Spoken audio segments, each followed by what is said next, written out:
I heard that. Thank you.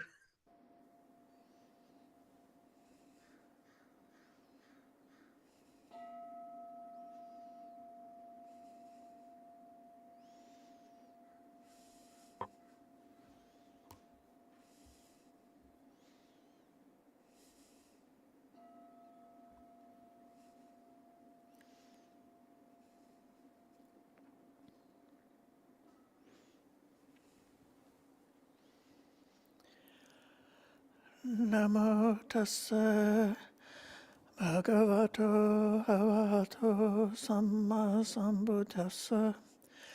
Namo tassa bhagavato arahato samma sambuddhassa. Namo tassa bhagavato arahato samma sambuddhassa. Taking refuge in the Buddha, the Dhamma, and the Sangha. I welcome everybody for this Sunday morning meditation time.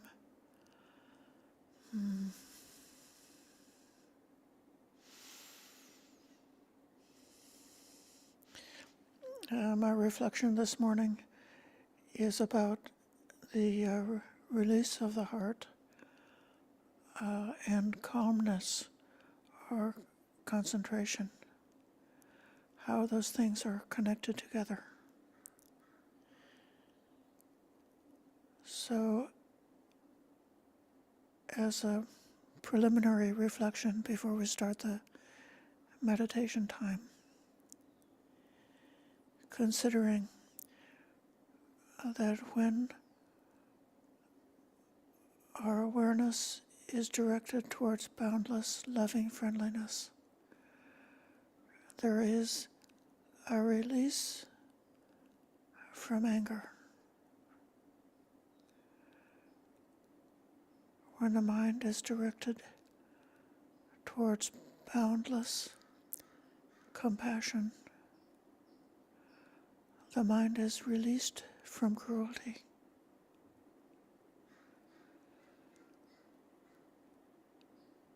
When there is mind is directed towards boundless joy, there is a release from discontent. And when the mind is directed towards boundless equanimity, there is a release from all craving.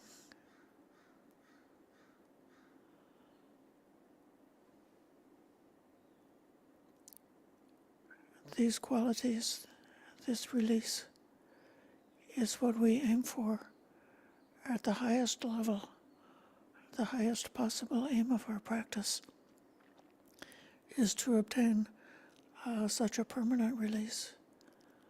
So if we develop, as we've been talking about since last week, I invited you to think about what's not around, what's not present, to notice what's not there.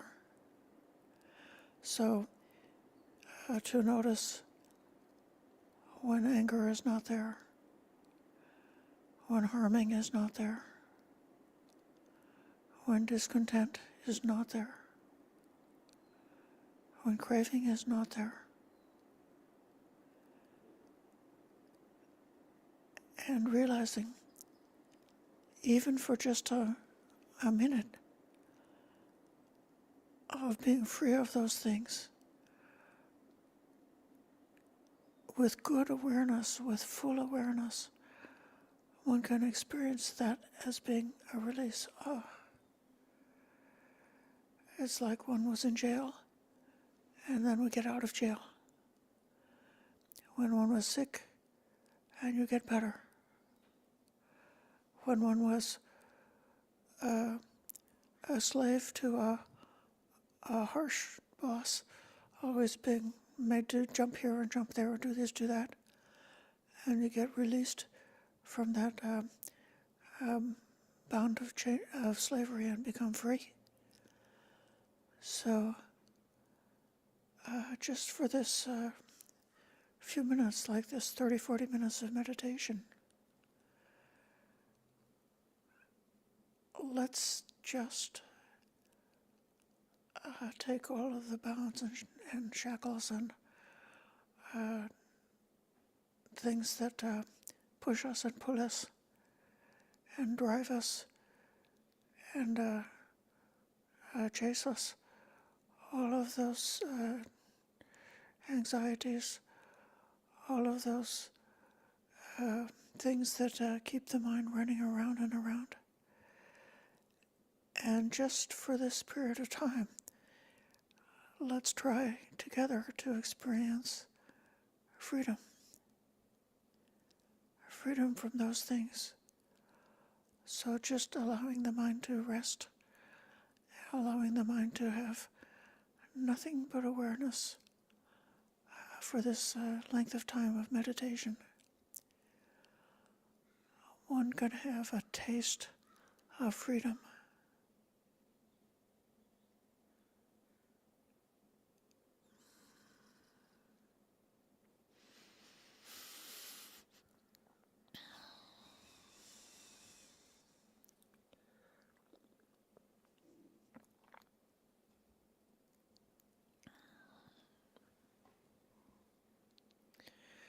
So, coming to an upright and balanced posture for meditation.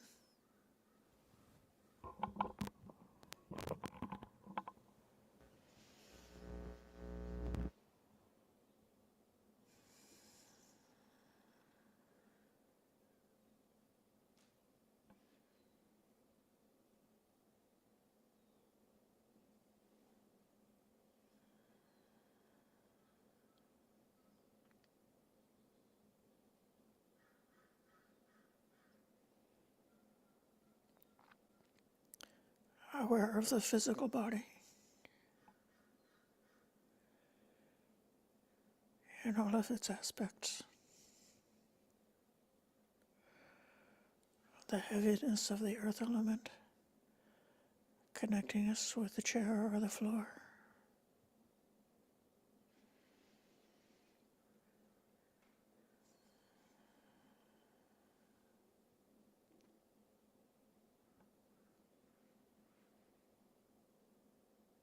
And the lightness of the air element,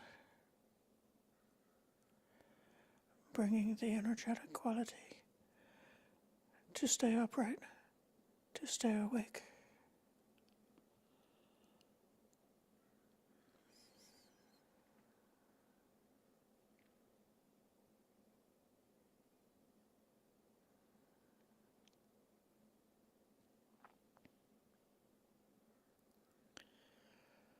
And with kindness towards this body, arranging ourselves in a comfortable posture.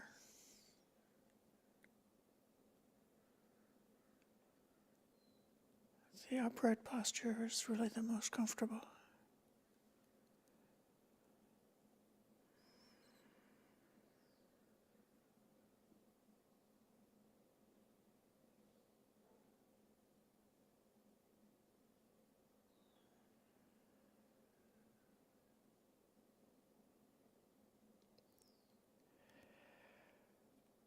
Letting go of thoughts about the past.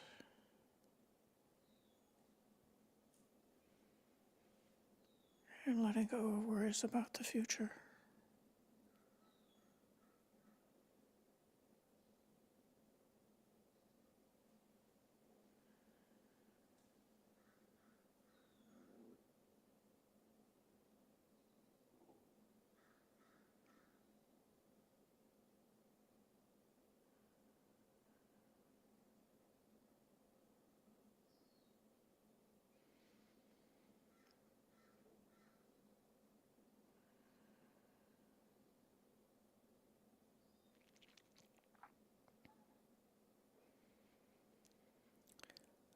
Aware of the touching sensation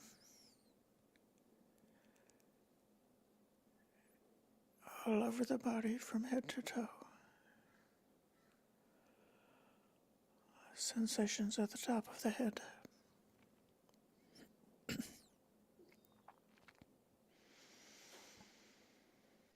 sensations on the face,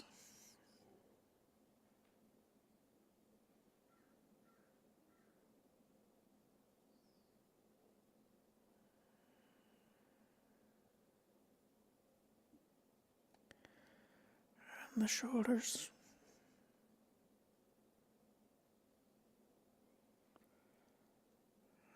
the arms, and the hands.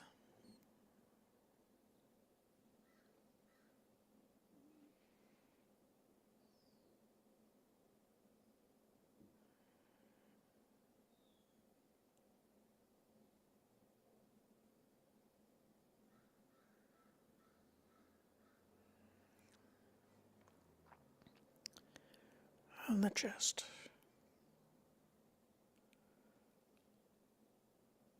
the belly,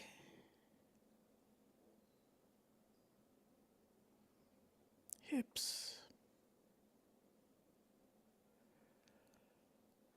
legs,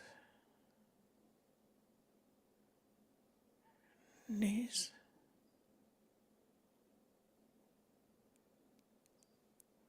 thighs, ankles, feet,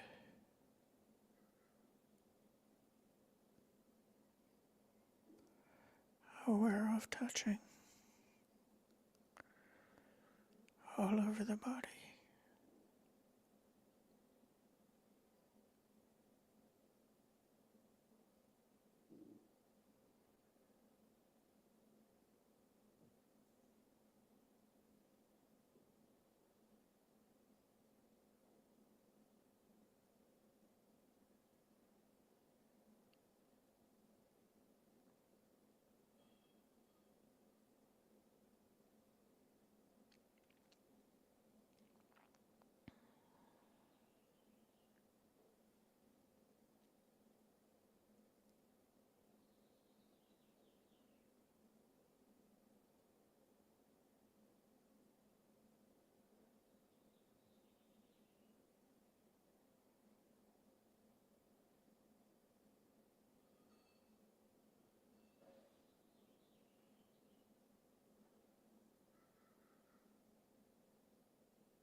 And if the sensation of breathing is noticeable,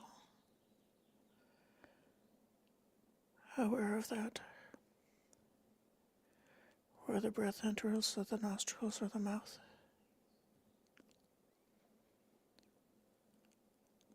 Aware of the touch of the breath.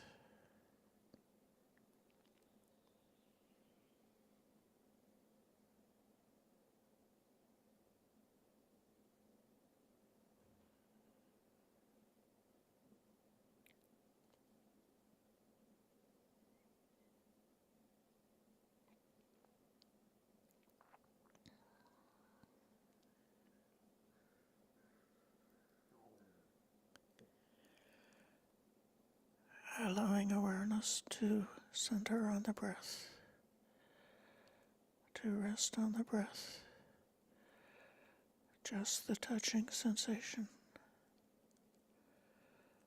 soft and pleasant.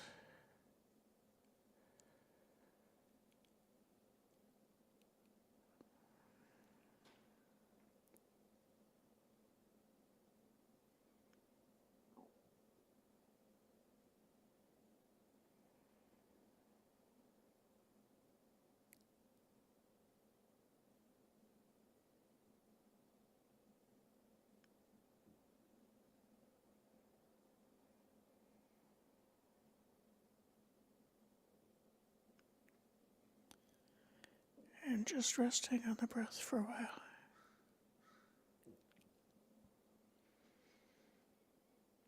Nothing but breath.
mind is settling down.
This breath has no anchor.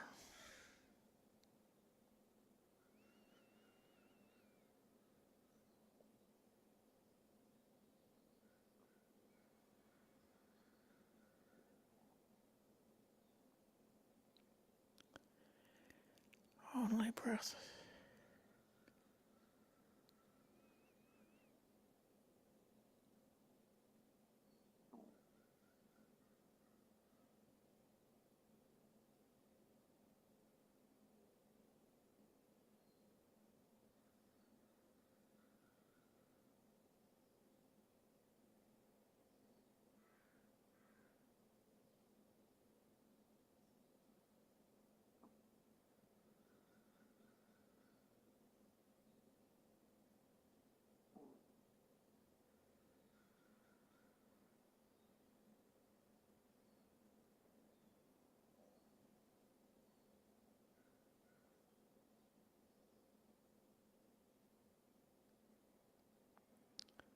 The breath is hurting nobody.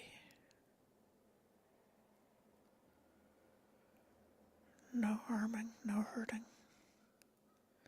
only breath.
In the breath, no discontent,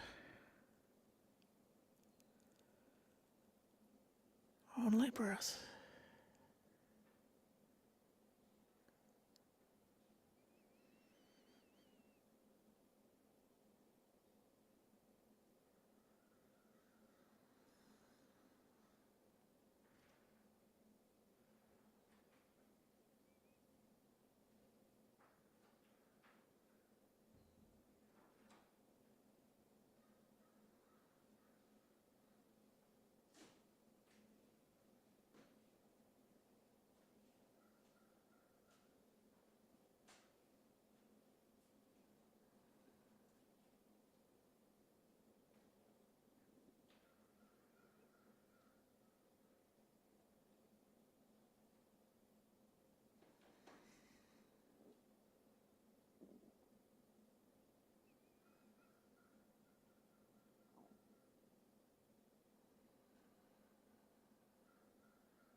In the breath, no craving at all, no wanting anything except just this breath.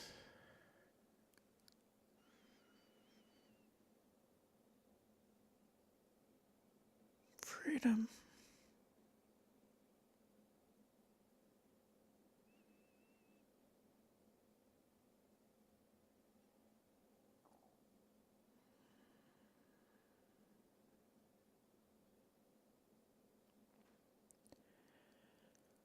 Freed from wanting,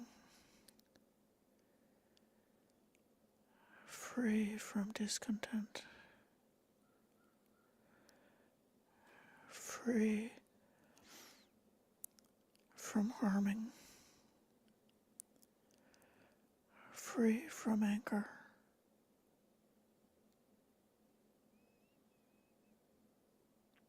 only breath.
And then bringing the thought of kindness.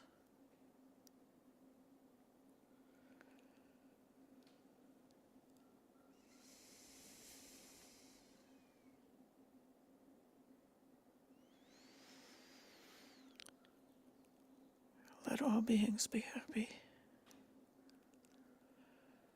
Kindness in every direction, with no boundary, no limit.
Let compassion go in every direction.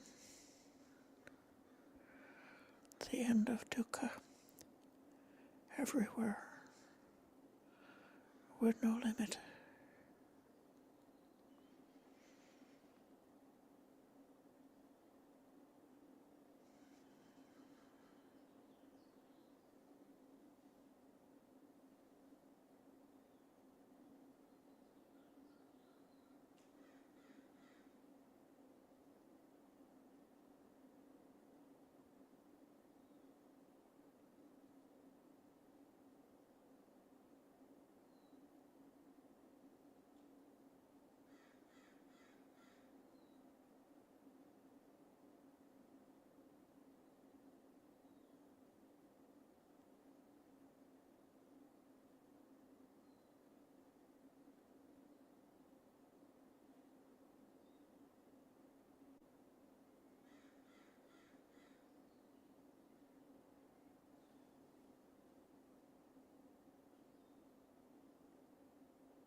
Letting joy go everywhere.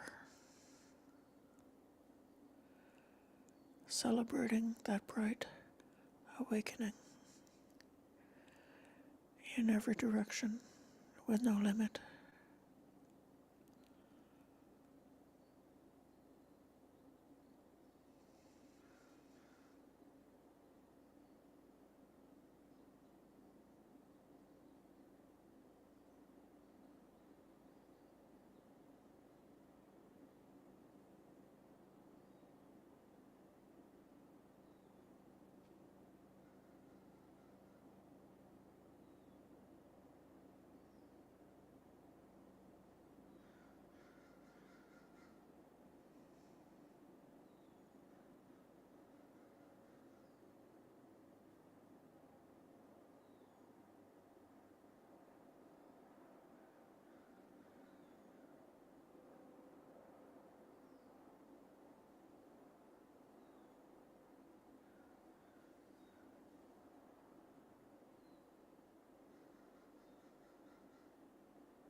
And letting equanimity go everywhere. Seeing clearly with an even mind. not reaching or craving for anything. Stillness of equanimity, seeing clearly, going in every direction without any boundary. Equanimity all around.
One of the themes that's coming along for this week is, it'll come along a little bit later on, is the signless, which is called animita.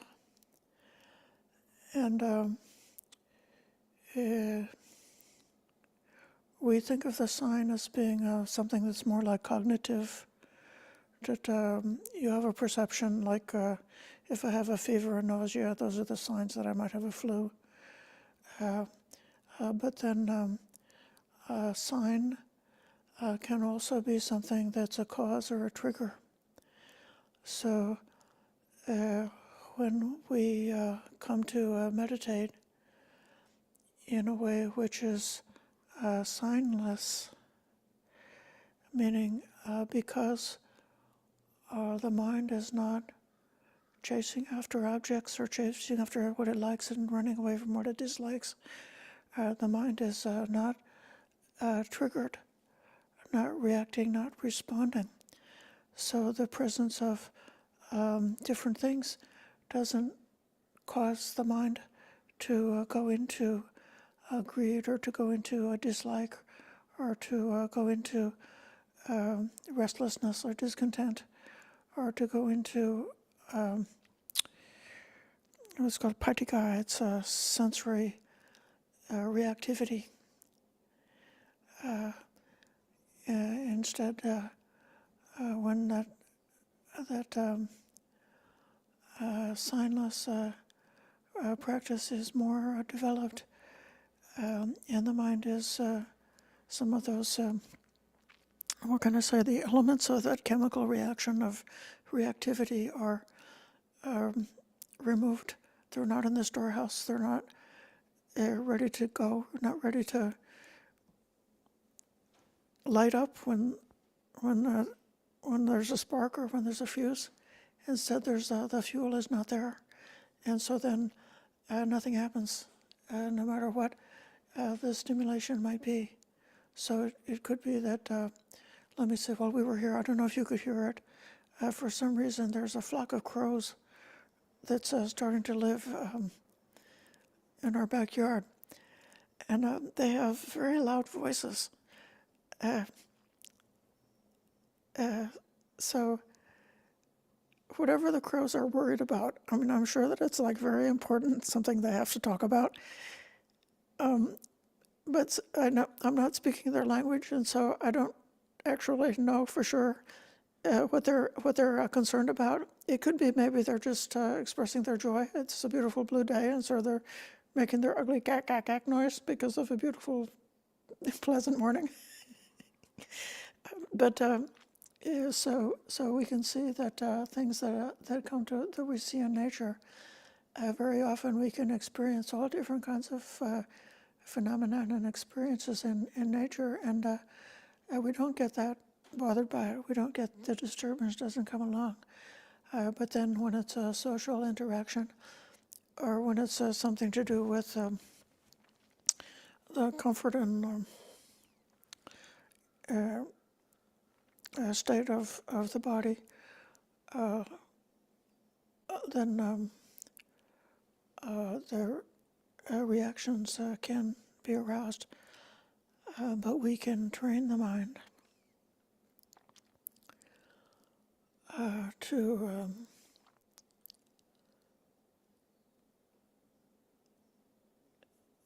be ready for anything without having a startling reaction when there's some kind of disturbance or when there's some kind of input. So even if a large man in a gorilla suit ran across the stage, we wouldn't be startled. It would just be just another phenomenon touching the eyes, or another something touching the. So then this signless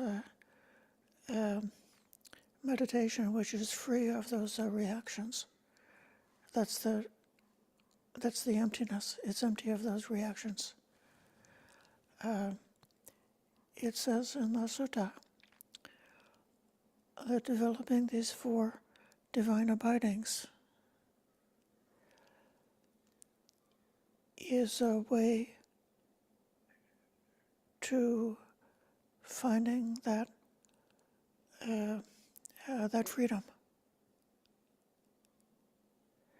If, while we are positively doing the positive side of the Brahmaviharas, if we wish may all beings be happy, and if we could also notice just at that time, no anger is here.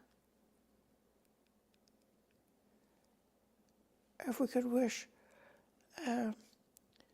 may no suffering come to anybody, and also notice just at the same time, there's that positive wish of a relief from suffering, and there's the absence of cruelty. So noticing what's present and noticing what's absent. Uh, the mind can eventually become like a deconditioned, so that it doesn't have those conditioned negative reactions. That the mind is able to stay in a free state in the presence of different kinds of things that can impinge on our awareness. Damon had a hand up. Would you have a question or a comment or report? Oh yeah, I love the example of the crows. For me, when I'm meditating just now, uh, the what's going on in the background, the voices sound very much like crows. The voices that say, "Oh, come on, you can't get rid of anger," and so I thought that instead of fighting off the anger of the crows, maybe you would agree that it's okay or it's skillful to instead let the crows peacefully coexist during this meditation without paying, too much attention to them, but without exerting energy trying to get rid of them, which only sort of makes it stronger. Whatever we resist persists. Yes, that's true.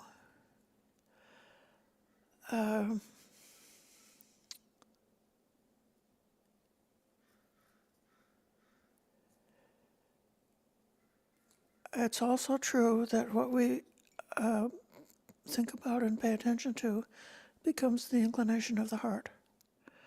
So if I'm practicing meditation and a flock of crows comes and starts making their noises, if I give up my meditation and focus myself on the crows, then I can become an expert in crows. And that's a little bit different than just leaving them alone. So with the mind, we leave them alone. We don't go and run after them. And so the same thing, like if a thought of anger or feeling of anger or frustration or any kind of emotion comes in, leave it alone. So it's allowing it, it's an awareness of it, but it also got that quality to leave it alone. Yes, sadhu. Yeah. Okay, I'll call on Chintana. I thought it was interesting how I couldn't tell my crows from your crows, because I have crows out here making the same sound. And at first it was, oh, isn't that lovely? We both have crows and, we're all one kind of feeling. But then I honestly couldn't tell my crows from your crows. So I thought it was fun. Right. It's very, very symbolic, isn't it? So just the same thing, like if it's anger, if you notice that there actually is not any difference between my anger and your anger, and if you notice like when emotions and reactions come up or things that are, part of our programming as being a part of this human species, that like it's not my emotion. Through my humanity and having this common heritage with all other humans and all other beings in society, that I'm touched by that which is like in the wind, which is floating around in our society. It touches the mind, but just to think it's not mine. And that also, this is where this practice has got the two sides. One is like the shamatha side is about calmness, and the vipassana side is about seeing clearly. So seeing that it's not mine is about seeing, about insight. And then experiencing calmness is about the shamatha side. And then those two sides go together as practices which create the conditions for waking up. Yeah.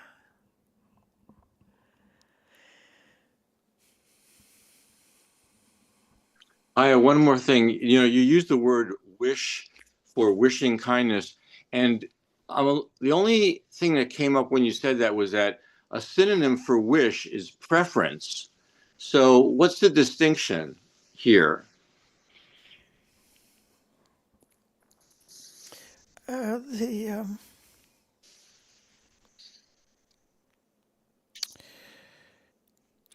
a wish, the Pali word that I'm thinking of here is chanda, and this is karmically neutral.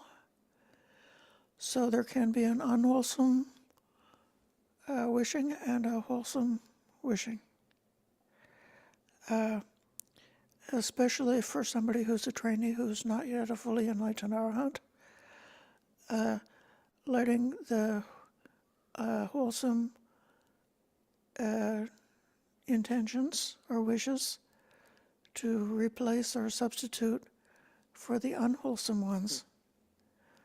So this is the idea of substitution, like knocking out a peg. A carpenter wants to remove a peg, so he takes a different peg and he knocks out the first peg. And so letting the peg of kindness knock out the peg of anger. And then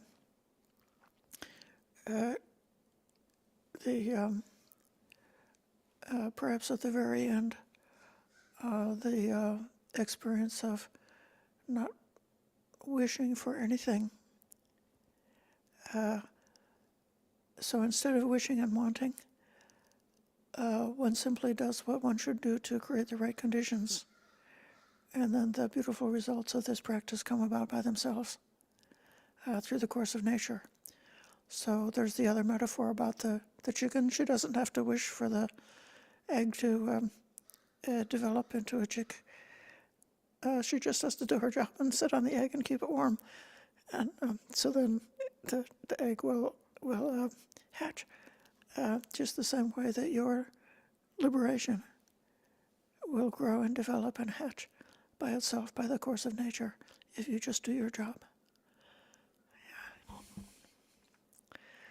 I'll call in Maggie.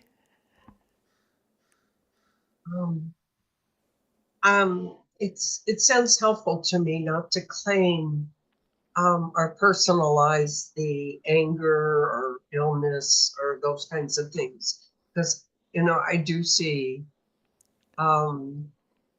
cling on towards my illness or my anger. Or do you think it's helpful at all to change our language about that? I once had a friend who did not use the personal pronouns, and I wonder I wonder if that does help. Certainly using neutral language does reduce the amount of triggers in our thinking. So instead of thinking that so-and-so always does that to me, thinking like this is dukkha, or even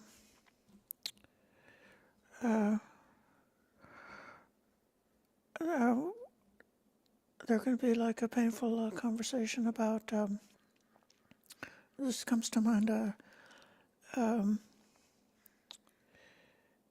in terms of the identity politics, which is something that is part of our modern culture.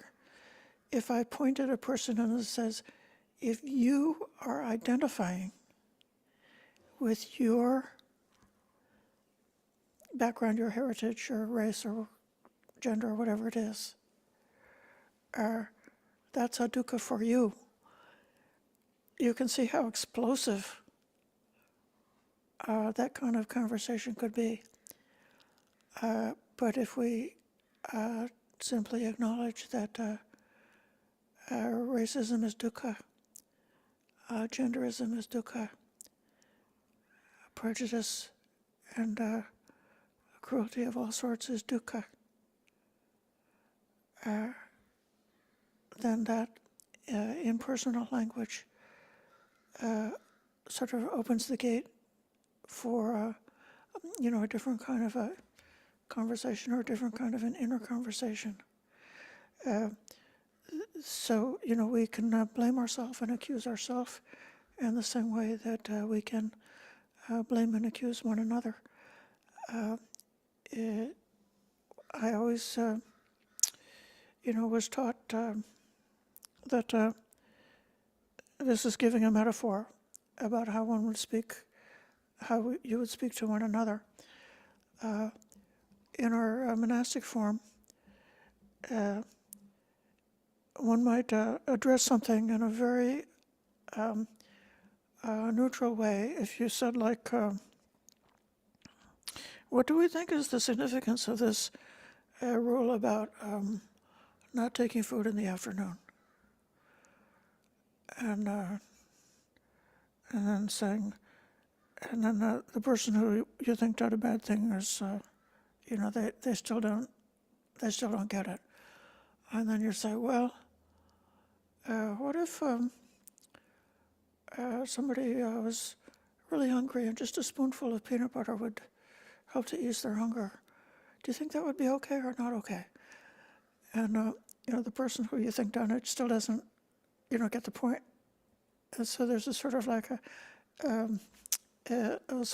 circling around of speaking, in a particular way about some concern. And that I'm using a very easy example, but the things that are concerns in a family or in a community or in a society are tend to be much more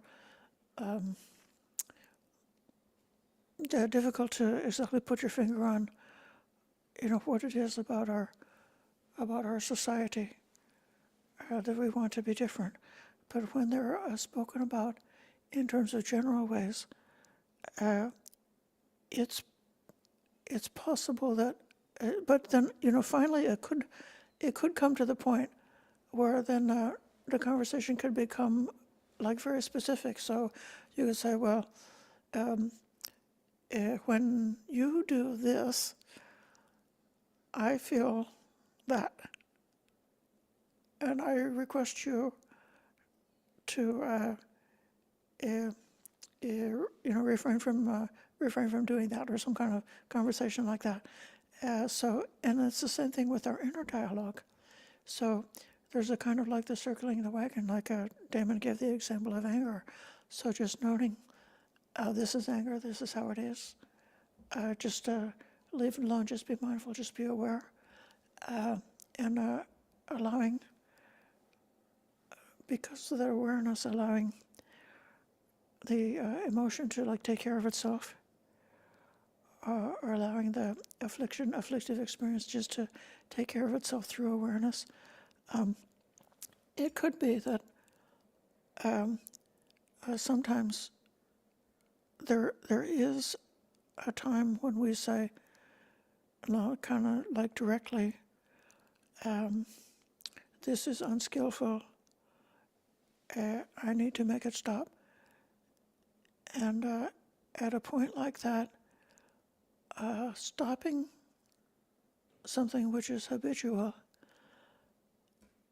can at first seem to be like very like almost like phony and artificial, like I'm pretending to be kind, whereas inside I'm boiling with anger, or something like that. But even adopting a policy of kindness, even if at first it seems to be not natural, later it can come to become very natural and very intuitive. So what we focus on and pay attention to becomes the inclination of the heart. So, but using neutral language when, especially if something comes up sharply, like my problem, whatever it may be, and when it comes up in that way that's like really personal, to find a way to think about it in a more neutral way that's not, think of it in a more impersonal way, seeing what's universal about it. That's certainly a way of moving towards more freedom. Thank you. I really appreciate that. I hope that answered what you were asking. Yeah. Question in the chat. Okay. I see. Good question. Is acceptance an example of clear thinking? Yes, I think so. So when, like if you suppose a person has a phobia, and whenever that thing comes along, they're kind of like really trying to run away from it. And then they gradually, through their mental training, they overcome that phobia and condition themselves to accept the reality of the presence of that thing that they used to be scared of. And then when that same thing comes along, the awareness is open. It's ready to receive everything and not needing to reject everything. Everything is just accepted in full awareness.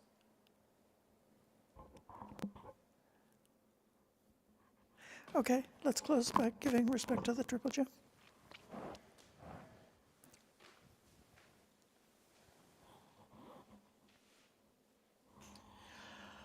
The Lord, the perfectly enlightened and blessed one, I render homage to the Buddha, the Blessed One. The teachings so completely explained by him, I bow to the Dhamma.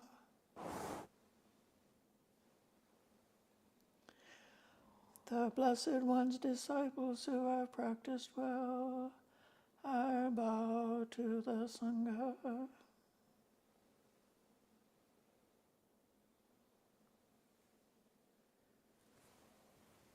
Thank you, Ayya. Okay, thank you everybody for your good practice, your participation today. Thank you. Sadhu, sadhu.